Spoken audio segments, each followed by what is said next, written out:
Good morning, everyone. Welcome to the new year. A new face over there. Welcome, Sean. Good morning. We'll just turn it over to you, I guess. All right. Okay. So up today, we have District Court in the Assessor's Office for some budget reviews. I think Molly's going to come on up and hang out for her section. Good morning.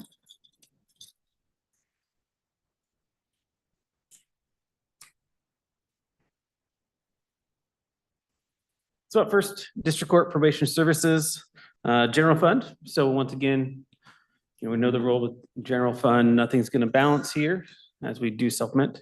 Goods and services, we're under budget for 2025. We do expect some probably accruals on this for the month of December. Well, not for probation. Not for probation, No, okay. No. So So we're pretty close. There'll be a few $1,000s more coming in from the last week of the month, but no, not much more than that for probation. We don't bill cities for their services. Any payments we receive there come from the defendants, the clients themselves. So would that track to less people on probation? No, it is not. Actually, the trend is more people asking to have their probation fees waived due to indigency, and the judges being required to grant those requests. That's a newer trend. It was more just fines and fees imposed by the court, and it's moving to other fees. So I see that as something that's going to stick. The attorneys are now asking to also have probation fees waived, and the judges are having to grant that on occasions. But we're still required to do the work. Yes, Lovely. if we want it, if we want people monitored by probation, which I think we do, so. Do we have a choice? Well, I don't want to get in over my head on that too much. I mean, yeah, our justice system would look very different if people weren't monitored, on misdemeanors. They don't typically serve very long jail sentences, but they do get monitored to make sure that they're complying with other things that we as a society want them to do. And so I don't know how that would go if we didn't have probation officers to check on that. Well, and I'm not necessarily disagreeing. It just always stuns me that they say, okay, they don't have to pay anything, but you still got to provide the service. Right. And I just, Yep. at some point in time, I say, turn them loose. So that trend crept up last year of more people asking to have those fees waived. I don't Where did know. that start? Probably in a court somewhere, I'm sure. It started with felony LFOs, and then that moved to misdemeanor LFOs, and now it's moving to other costs related. So until there's a attitude consensus shift on how that's going, I don't see that getting any better. Yeah. Okay. What is an LFO? Legal financial obligations. That's what they call them at the Superior Court felony level. And we call them fines and fees, but it's basically the same thing. So is the decision to waive these fees, is that us that makes that decision, the judges? Yeah, no, those are Supreme Court rules, legislative decisions that you have to do that if a person Ask for it. is deemed indigent on most court costs. Yes. Makes it very difficult to budget any revenue. like Correct. that. The other thing is, would it make more sense for us to bill municipalities and other people to create that, make sure that revenue comes in? And that's something, as district court has only been in charge of probation since 2024, but with my discussions with Marin, I think those were things that maybe happened with some of the cities in the past, but it's been quite a few years since any billing has been done. So we hadn't started that yet, and it hadn't been included as part of our district court service fees that we just worked out last year. So yeah, that's definitely in your court to consider. Or whether we think the fees that we're paying cover it, or that they're paying, cover that. They basically turned this into an unfunded mandate, really. Right. crazy. Yeah. Okay, sorry. Sure. Rabbit trail. So next slide is their expenses.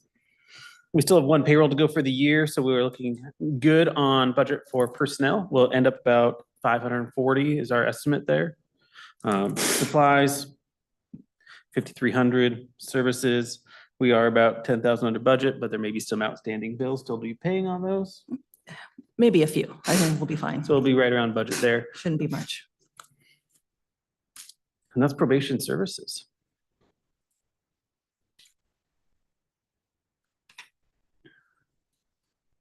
District Court.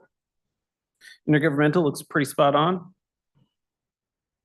Goods and services, a little over. Now, last year we had a large accrual on this one. Do we expect that again? Yes, because we do have to wait until all our filings come in for the year, so I can't bill the cities until this week for the fourth quarter of the year. So yes. So we'll be on goods and services over budget with those accruals. Looking at fees and penalties, fines and penalties, excuse me. We over budget on those as well. Yeah. Yeah. Yeah, we're, even though everything I've told you, we've been able to collect. A lot of that comes down to the activity of the state patrol and speeding tickets. Our revenues on criminal cases are never going to go up because of what we've just discussed. But on traffic infractions and that just has to do with their quantity that they're writing. People tend to pay those.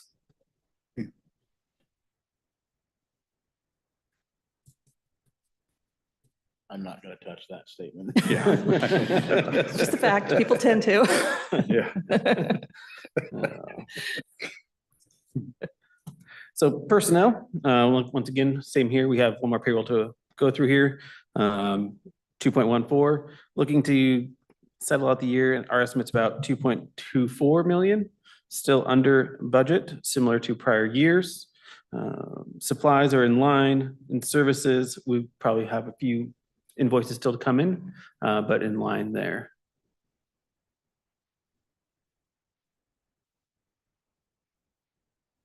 And that's district court. Did they get your room finished? Yes, and then I immediately got kicked out of it by the facilities maintenance department. Oh, you did? They get it So- finished and then they kick you out? No, construction's going on, but we Yeah. should be, next couple weeks, maybe be back in. It was, yes. You enjoyed it for Yes. a little bit of time. It will Okay. be very functional for us, so. Okay.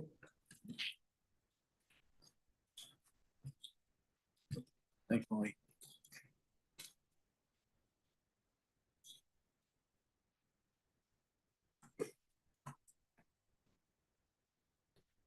Next department is the assessor. Emily's up here with us to have a great time. Revenues. This is a big chart, but it's small numbers. Most of these revenues are pass-through. They're collected for fees for current use, maybe open space, entering or removing from there. Just the recording fee of that.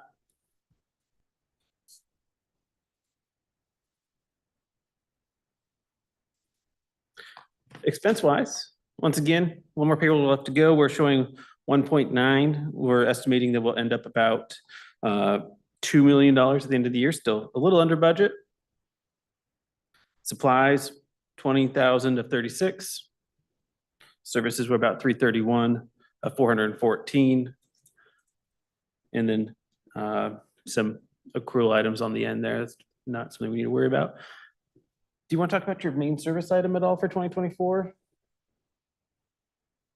The only thing I had a question on that I'd point out to you guys is I questioned the supplies, which was 36,000, because I don't have 36,000 in supplies. So I was curious what that was. And finance told me that that encompasses, I wrote it down so I could tell you guys. It's office supplies, small tools, which I agree, but then it also includes our software and our software maintenance fees and our gas. So I thought that was a little bit wonky for supplies, but it it matches and we're considerably under budget. I was just curious where the 36,000 came from, so. Yeah, and so, oh, go ahead. No, go ahead. You may answer it right now. So a lot of these categories are pretty broad.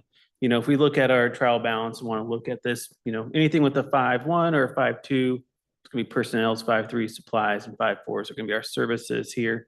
That's the main breakdown of it. So if any department's curious, that's our grouping potential of these.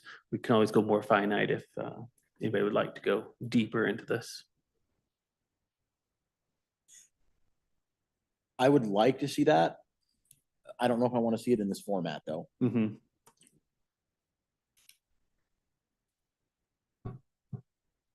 Because I do have questions like services doesn't tell me anything. 100%, yeah. So we can definitely look at the format of this and give it an update, maybe some more granular detail in there. I don't know about you guys, but As far as our services go, I think our biggest expenses are obviously IT. And then we spend quite a bit on postage and the mailing services to send out notices. So those are, and then legal representation would be the other big one for us. do you know out of your supplies what your fuel cost is? Do you know what all this stuff is broken down Mhm. within that line Yeah, item? that's why I was confused because I'm used to seeing it in a line by line format that breaks Mhm. it all down for me. And so when I saw it this way, I was like, well, what exactly are these categories and how are you pulling the numbers?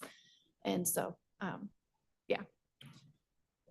I'm assuming you guys have access to the portal too, which you can pick each department and then look at our budget and then our expenditures throughout the year also in the portal.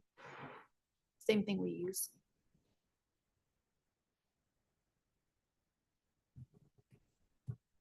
Moving forward. Would the board like to see this, like, anything that's more than 20% of a category split out individually? You know, is there a nice number in here? What would the board like to see? Or we can talk about that more if you give it some thought. So you're getting the best information you can out of these meetings. And I personally would like to sit down and chat with you about what that looks like moving forward, Yeah, 100%. see what your thoughts are. I would like to get more out of this Yeah. than I am. Question for you. We had, last year, remember I think it was one of the fire districts. It ended up doing tax bills down there because they forgot to do a thing. Is that carry over in this year or was that? So that was pretty much taken care of last year, so they won't see that. Okay, Yep. great. Thank you.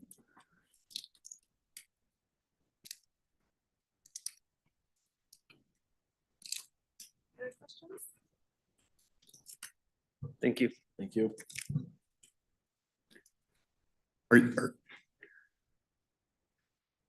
Sean, you got time for a short discussion? Since you're now a budget guy. I'm just going to throw out a concept and give you some time. I don't need a response on it today. Give you some time to kind of think about it and see what you think. And I'm just specifically addressing the general fund because that's the one we struggle with. We typically, at least as long as in the time I've been here, we get data from the departments of what they want, and then we try to squeeze it into a number. And I'm wondering if it makes more sense to approach it from what I would call I would refer to it as a zero sum type fund. We know what the number is. We get pretty good data. We look at least quarterly, so we kind of know what the number is going to be. And then departments based on historical percentage would be awarded whatever. If sheriffs take 20%, if they get 20% of the budget, it's 20%. You know what I'm saying? Instead of looking at all the individual things, I see the couple advantages I see is we heard a lot. I don't necessarily agree with it, but we heard a lot that we didn't know what the budget was going to be, where you're going to be. Well, we go over it quite a bit, so I think you do. But in this way, you would know, because we talk about it on a quarterly basis, what we see is projection for sales tax and property tax. So we kind of have a pretty good idea of what's going to come into coffers. So they would know if their budget is 10% or 20% historically, that they would have a number that they know is coming their way. One of the advantage, I think it would drive some, right now, if we find somebody that has some efficiencies, say, we got assessor here, so I'll pick on an assessor. Say assessor finds an efficiency in their office, we take that efficiency and reduce their budget. Well, under this way, if the assessor found an efficiency in their office, they still get the same percent. They've just increased their capacity to use their own funds. Does that make sense? You understand where I'm going with that? I think I do. So you're kind of looking at historical actuals and Yeah. going into the total revenues and estimates for the And- year and- to kind of and we- apply that out. Yeah, and we stay out of, well, you have to lay off this many people. You kind of stay out of that realm, but which, as you hear, we get veiled threats of lawsuits if we get into that type of thing. They're pretty much going to run their department. They'd have to be responsible for it, but you would know what's coming into you, and it would keep it within what we have. And then I would say, once again, I'll pick on assessor because she's sitting here. If they find some grants out there that'll help them, it doesn't detract from whatever percentage they get. They're still going to get that. They would just, if they bring in grants, it's just more for their budget. I think it has some advantages. There's probably some things, anything new is going to make people cringe, but, and I'm not really looking for responses from you today. I just want to throw out an idea because we still know we have a budget issue. Whenever we decide we have to deal with it, we're going to have to deal with it. And I'm just throwing out an idea to maybe take a look at. Yeah, so we can take the idea and look at the data and come back to you with some information on that. Yeah. So, Rick, are you saying that we would allocate those funds quarterly to the departments? Well, you could still do it on a yearly basis. You could even still do it. We do a 2-year budget. So this year we had a pretty good, and 26 is probably more accurate than 27 and what's coming in. Yeah. So then we tried to build a budget around that with all the requests. And what I'm saying is, hey, we know we're going to get 70 million in. Pick a number. I don't care. And these departments historically have always spent this percentage of this 70 million. So you're going to get that. You know right up front that that's coming your way. If you want to supplement your budget then with you can find some grants and do those type of things, I think we'd be supportive of that and you could build it. And if you find some efficiencies, we're not going to take away from you. You find efficiencies, then kudos to you. You get some more buying power with your money. So you're saying budget actual expenditure? Yeah, not what I call it a zero-sum budget. Start from the number and work up. Instead of trying to fit the wish list into a number, which has proven to be very contentious.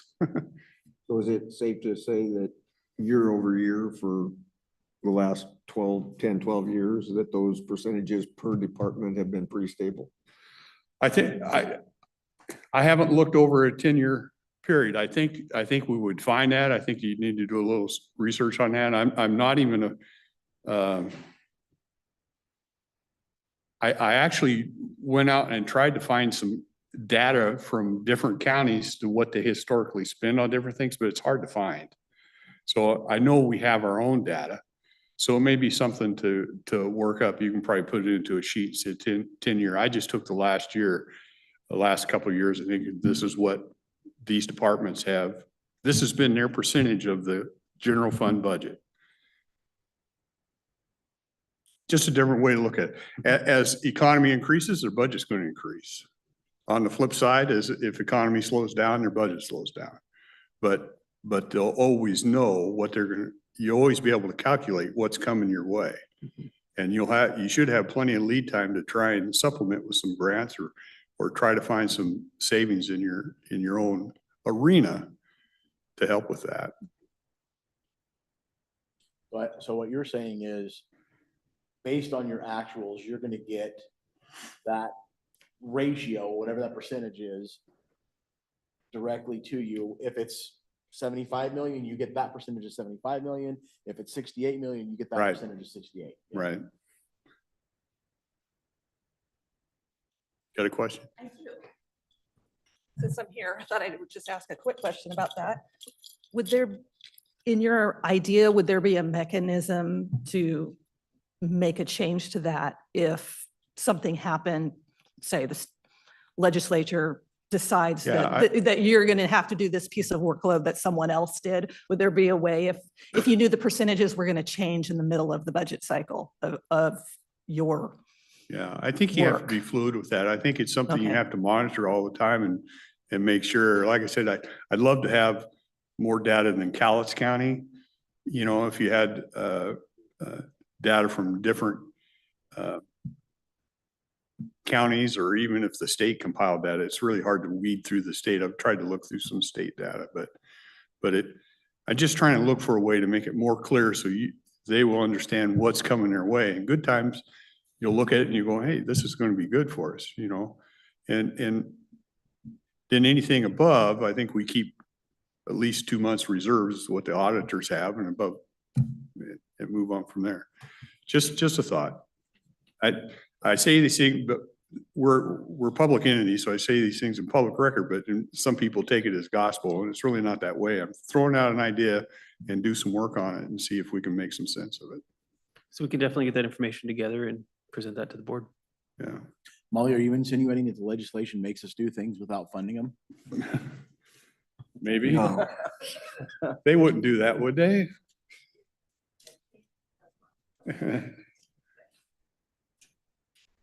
Okay, No man's property Sorry. is safe while the legislature's in session. I know it. Nobody's safe, are they? Thank you. Thanks, Sean.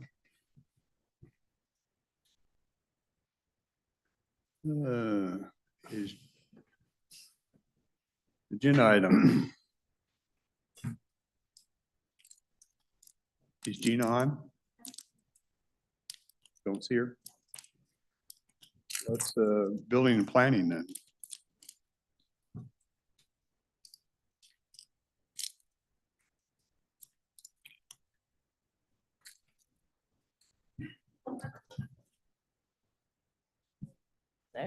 Morning, Good morning. Tracy Jackson, Building and Planning, Adam Trimble, Building and Planning. Tomorrow you have on the agenda, excuse me, the resolution to adopt the flood hazard management plan. That was the plan from 2021. We workshopped it with you. Adam got it on the agenda. Thank you for that last week. And so it's just a resolution adopting the plan. The information that was requested the last workshop was incorporated within the Incorporated plan. some of that. Oh, perfect. Thank you. So that's on. And then you also have Mark Smith's reappointing him to the Planning Commission for a 4-year term. We appreciate that too. Yeah, we already did that. That'll just, Yeah, it's on there for tomorrow. We did it last week, didn't we? I think I brought it up last week and just said that it was one of the after Human Resources, I just spoke that we would support that to have him reappointed. And then we put it on the agenda, or Kelly did. Thank you. yeah. As far as that think we did flood that. hazard plan, does it have to go through another approval process after we approve it with the state or with the Department of Ecology? Yeah, the plan has been approved by Ecology. They haven't approved their revisions, but these revisions, we've worked with Shauna, Bobak. We know that they are anticipating this, so we expect to submit it as it's been, reviewed and hopefully approved, and they'll sign off. What we're expecting. Yeah. No, I appreciate the work on that. So it is on consent. It's, like I said, it's been workshopped, so just the resolution that Doug helped us write. Okay. Yep, that's it. Happy New Year, gentlemen. Yeah. Happy New Year. Happy New Year. Happy New Year.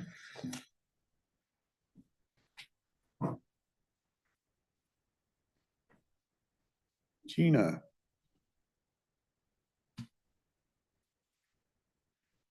How are you this morning? Good morning. I'm good. How are you? Happy New Year. What we have on the consent agenda tomorrow is a call for bids. So request for proposals, an RFP to look for someone who can build out our food safety program module. So before the holidays, we received some funding it was a public health infrastructure grant. We were looking at upgrading our food database system. Our current system is very outdated and inefficient. So with these funds, we were looking at some options and would like to update that system. So this RFP is just to help us identify a vendor who could do that and look at some costs for doing that. Okay. How long have we had the old system? Probably a long time, huh? Oh, yeah. It's an access database. And it's very temperamental. And we can no longer make changes or updates to it. We sort of are walking on eggshells with it. So,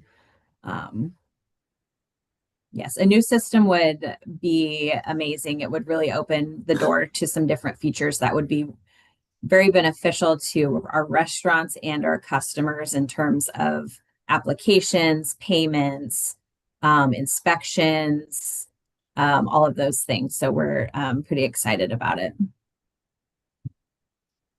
So it sounds like it improves in a significant way the user interface with the people out there.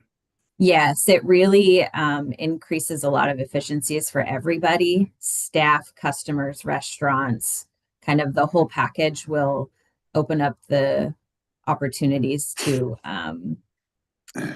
for quicker inspections. It'll be available more publicly, connected instantly. Anyways, I could go on, but lots of opportunities.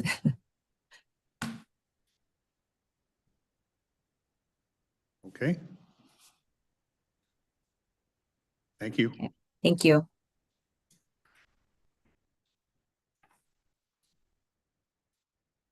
Public Works.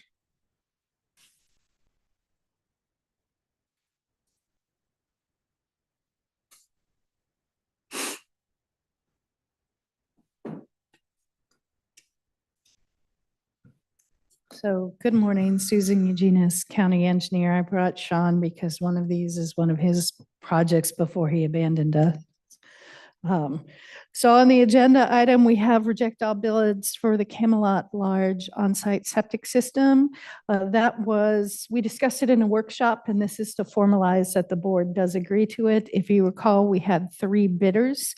The high and low bidder did not meet the bidder qualifications, and the middle bidder failed to include part of the proposal.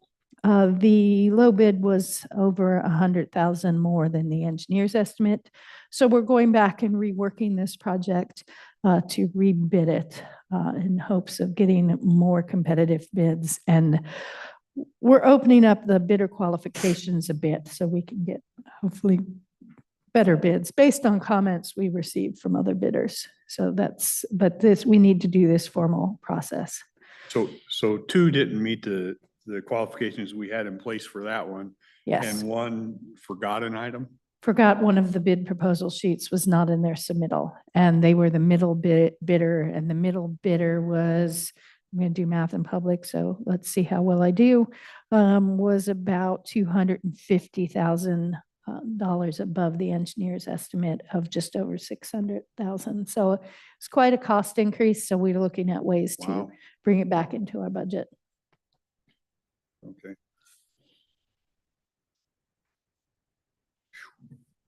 I'll go next. So on the agenda tomorrow, we have I believe it's item number 5, is a bid award to Wilcox and Flagel for diesel delivery. Fuel delivery, excuse me. This is both gasoline, diesel dyed and clear, and the possibility of renewed diesel depending on pricing. We went out to RFP on this in November. We received two submittals on this. We went through, scored them, and selected Wilcox as the best for providing these services. This includes diesel and gasoline delivered to road shop tanks, diesel and gasoline delivered to the landfill, and other ancillary items. It's for a 3-year term and not to exceed 775,000 is our current estimate. That may be subject to change as fuel prices change. So this is just the bid award. The contract will be to follow.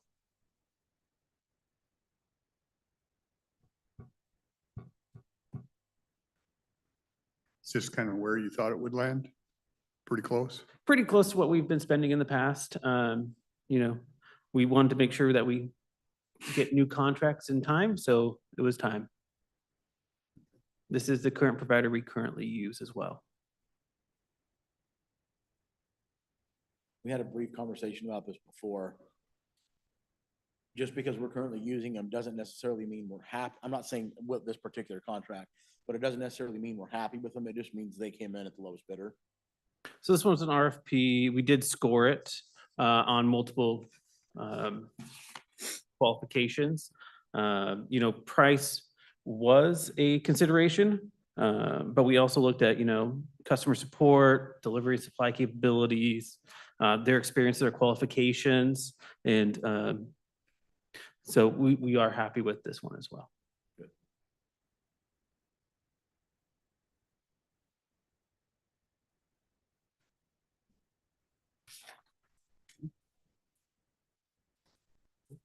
Thank you.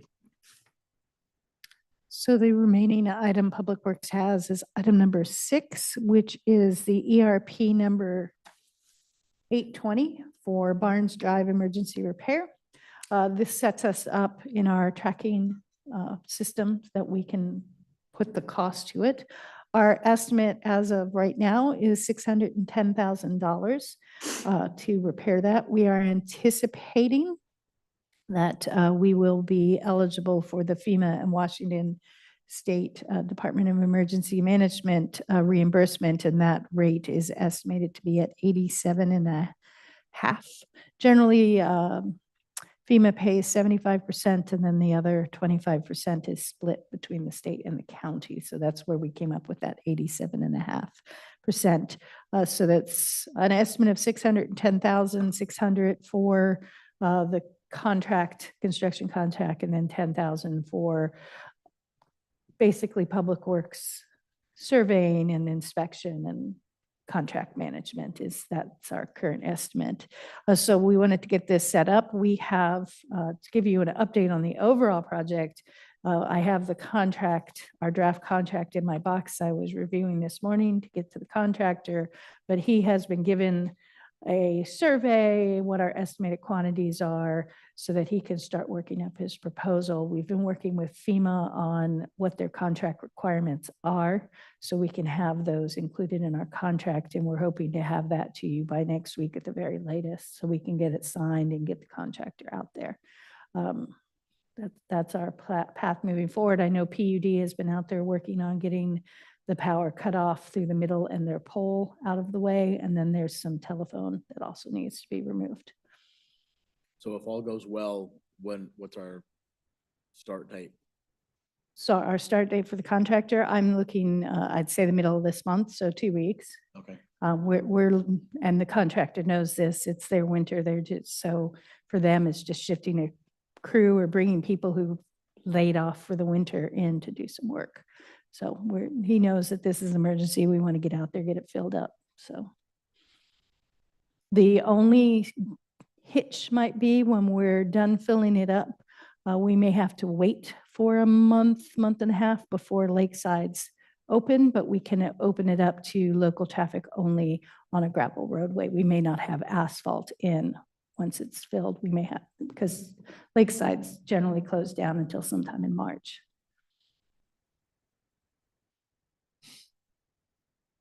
So it'll remain closed. It took enough that we don't feel one lane is Correct. It will safe remain. enough. Yes, Yeah, okay. that lane is partially undermined, and so we'll have to go out and pull it, and the geotech will be out there to determine if that entire lane needs to come out, which is what we're running estimates based on the entire lane having to Entire come lane. out.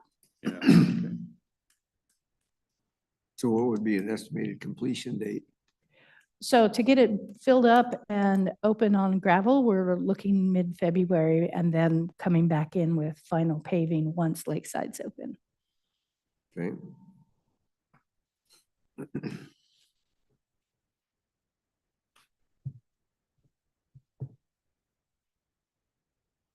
Okay. Thank you. Thank you. Thank you.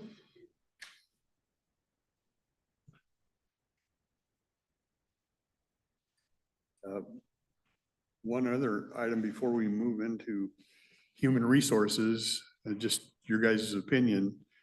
It's the first of the year. If, as far as the three of us go, if we're happy with the status quo, we can just stay that way.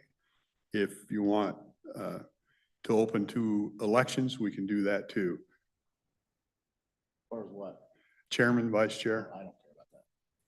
So you just want to leave it status quo? I'm good with it. Okay, then we'll just announce that tomorrow. Doug's good with that. All right. Jessica didn't have anything? Were we gonna, didn't we? Yeah, I thought we were gonna talk about that today.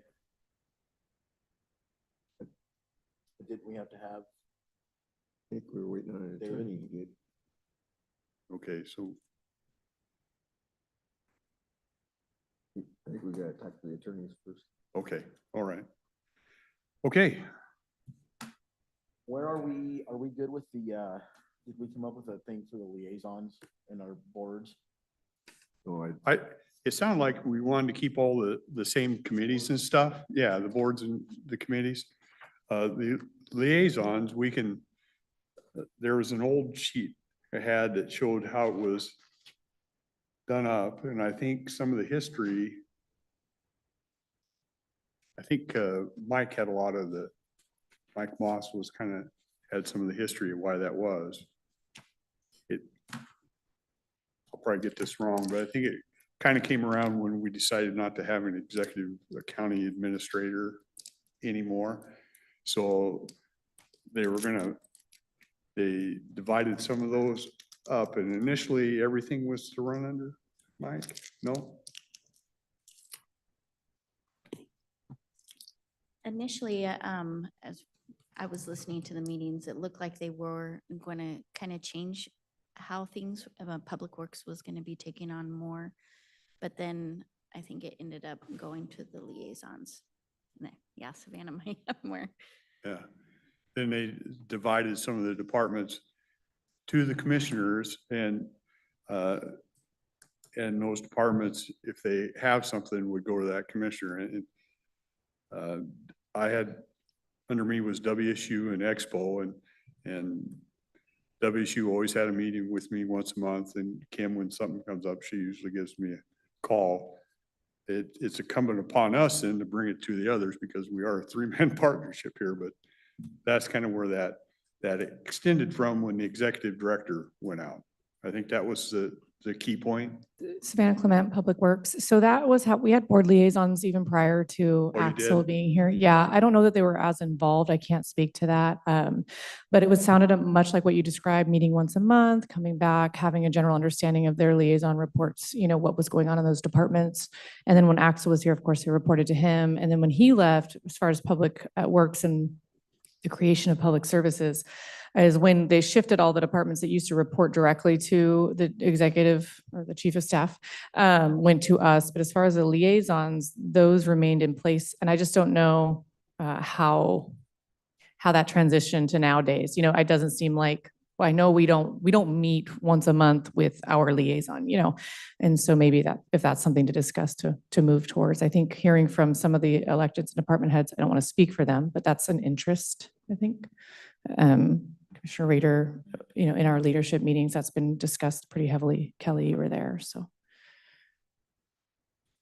that's the Well, and background. the electeds were always in a separate column, which kind of doesn't make sense. I mean, I don't, by separate column, do you mean they didn't have liaison meetings or that they were separately, like, is that your understanding? I can't speak, I can't speak to the electeds. For the last decade or so, I've been working for a department head. And it was done a little bit differently, but hearing in these meetings, I think that that is a want and a need without speaking for them. Yeah, it's something that's been expressed that they want to have more communication with us. Kelly and I talked about the history of it. I personally, to simplify it for me in my mind and the way that it works is, if we could just affiliate them with the boards that we sit on, whoever's, affiliated with those boards and whatever, have that be a liaison so that we're all on the same page with that and then report that stuff to the rest of us. We're kind of already doing that, but we don't have anything formalized to say, this elected person comes to this commissioner or whatever the case is. But in my mind, it would just, the simplest way to do it is, if for example, I'm on the Great Rivers board, then Gina and Carol I'm their liaison because we communicate with stuff all the time to make it easy and simple. That's how I would see it, but I'm open to anything, any ideas. Yeah, I don't have a problem with that. I think it always surprised me when I first started, we had meetings set up. Everybody could come in and you could have but nobody wants to be on public. Well, that's the way we operate. They always want to be off mic, and I'm going, so nobody would ever attend those. So we just didn't do them. I think because, and I'm only speaking from my own experience, I think because to try to float an idea or a project or, maybe not be fleshed out, to have in a public workshop, that there could be a lot of questions or, things that come up that aren't ready for that yet. I just think from my own experience, having an opportunity to throw, spaghetti against the wall and say, hey, is this an interest? Because if it's a hard no from your liaison, well, then why even bring it? You know what I mean? I think that's an opportunity to kind of brainstorm and talk about ideas and projects. That's how I look at it. I'm only one person, one department, but it's an opportunity. Just threw spaghetti against the wall this morning. Yeah, you did. It's stuck. Yeah, it's true. And it stuck. These workshops are a little bit different because I think that we do have an opportunity to do that, but I'm in front of the board a lot more often than most. So it could just be a comfort level thing. I don't know. Yeah. Yeah. Anybody else? I think if you I don't disagree with Commissioner Rader. I think if you line them along with the committees or the committees and whatever you want to call them that you sit on, that makes some sense to me. And I think, you having been here a year or 10 before the other two gives you a different perspective, and you have more of that intimate knowledge with the departments. And I don't know that the other two commissioners did or, do, or they feel like they're in touch. I don't know, but it would be an opportunity for you guys too, to maybe learn more about the departments and the boards. And I think Commissioner Rader made the statement, I'm just now figuring out what I'm doing on these boards and getting momentum. So there is a learning curve, we don't do things always not the right way, the what makes sense way, just being local government. So it kind of helps. Yeah.